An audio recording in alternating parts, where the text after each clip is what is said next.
பண்ருட்டி தொகுதியினுடைய வெற்றி வேட்பாளர் எங்களுடைய தேசிய ஜனநாயக கூட்டணியினுடைய அண்ணா திராவிட முன்னேற்ற கழகத்தினுடைய வெற்றி வேட்பாளர், மக்களுடைய ஆதரவு பெற்ற வெற்றி வேட்பாளர் திரு தக்காளி மோகன் அவர்கள் இன்றைக்கு வேட்புமனுவை தாக்கல் செய்திருக்கிறார். வேட்புமனு தாக்கல் செய்த உடனேயே எங்களுடைய வெற்றி முடிவு செய்யப்பட்டு விட்டது. பண்ருட்டி மக்கள் முழுவதும் தங்களுடைய வாக்குகளை இரட்டலை சின்னத்தில் செலுத்த வேண்டும் என்கிற முடிவை எடுத்திருக்கிறார்கள். ஏனென்று சொன்னால், இந்த பண்ருட்டி மண் முன்னேற வேண்டும் என்று சொன்னால், மக்களுடைய வாழ்வு வளம் பெற வேண்டும் என்று சொன்னால், தேசிய ஜனநாயக கூட்டணியினுடைய வேட்பாளர் வெற்றி பெற வேண்டும் என்பது மக்களுடைய எண்ணமாக இருக்கிறது.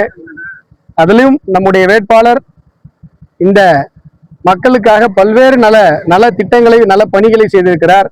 அதிமுகவினுடைய நகர செயலாளராக பல்வேறு நலம் சார்ந்த, சேவை சார்ந்த பல பணிகளை செய்திருக்கிறார்.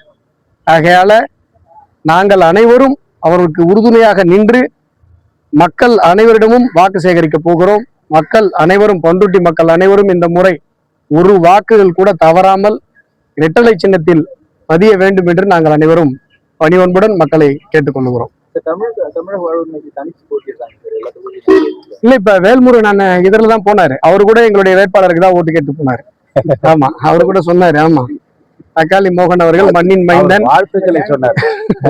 இல்ல, அவருடைய ஸ்பெஷாலிட்டி சொல்லிட்டு போனார். அதே மாதிரி பாஜகவுக்கு வந்து பண்ருட்டி சட்டமன்ற தொகுதி சிறுபான்மை ஓட்டு தேசிய ஜனநாயக கூட்டணி அப்படின்னும் போது எங்களுக்குள்ள எந்த விதமான பிரிவினையும் கிடையாது. எங்களுடைய கூட்டணி வெற்றி பெற வேண்டும் என்பதுதான் எங்களுடைய அத்தனை பேருடைய எண்ணமாகவும் இருக்கிறது. எங்களுடைய பாஜகவினுடைய தொண்டர்கள் மிக சிறப்பான ஒரு உழைப்பை நாங்கள் கொடுப்பதற்கு களத்தில் நின்று கொண்டிருக்கிறோம். நீங்க பார்த்திருப்பீங்க என்னுடைய காரியகர்த்தர்கள் எந்த அளவிற்கு ஒரு அர்ப்பணிப்போடு செயல்பட்டு கொண்டிருக்கிறோம் என்பதை நீங்கள் பார்த்து கொண்டிருக்கிறீர்கள். இந்த முறை இரட்டலை தான் பண்ருட்டியில வெற்றி பெறப் போகிறது. அதுல யாருக்கும் எந்த விதமான சந்தேகமும் இல்லை. 23ஆம் தேதி, மே 4ஆம் தேதி என்பதெல்லாம் அறிவிப்புகள் வருவதற்கான காலம். நாங்கள் அது இப்பயே எங்களுடைய வெற்றி உறுதி செய்யப்பட்டு விட்டது.